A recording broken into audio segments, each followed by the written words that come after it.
Hello, good morning mga kakusina. Ayan, nagpiprito po ako ng tofu sa kaunting mantika lamang para hindi nga tumaas ang inyong mga sugar, cholesterol.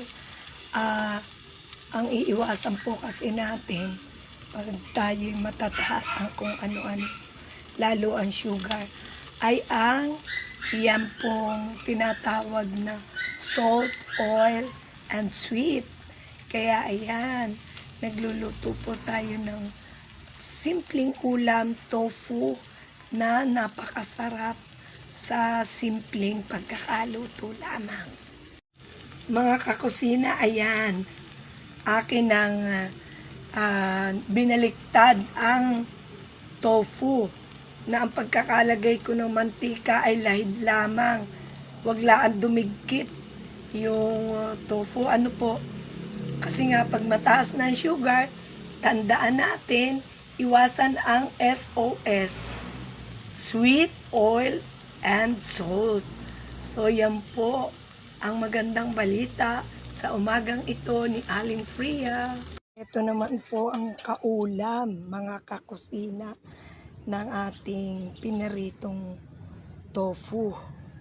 Ano po, sariwang-sariwang kangkong. Dito lamang sa aming bubungan, meron kaming tanglad. Ayan. May mga sili. Meron pang mais. May talbos. Kaya po, kumpleto ang pangsigang. Meron din kaming kulitis. Okra. So, ayan po, ay gumango na ang okra. Kaya, dito po ay libreng-libre ang aming mga ulam na organic.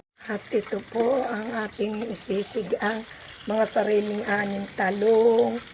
Ayan pong labanos, kangkong. So, yan ang kaulam ng ating pinaritong tofu. Fresh din po yung tofu. Mga kakusina, gawin nating alkaline ang ating body sa pamagitan ng mga organic foods.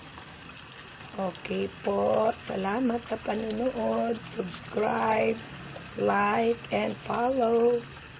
Ayan mga kakusina, natapos na po yung pritong tofu. Ngayon ilalagyan natin ng dressing. Ayan kamatis, sibuyas, toyo, kalamansi, bawang. Yan lamang po ang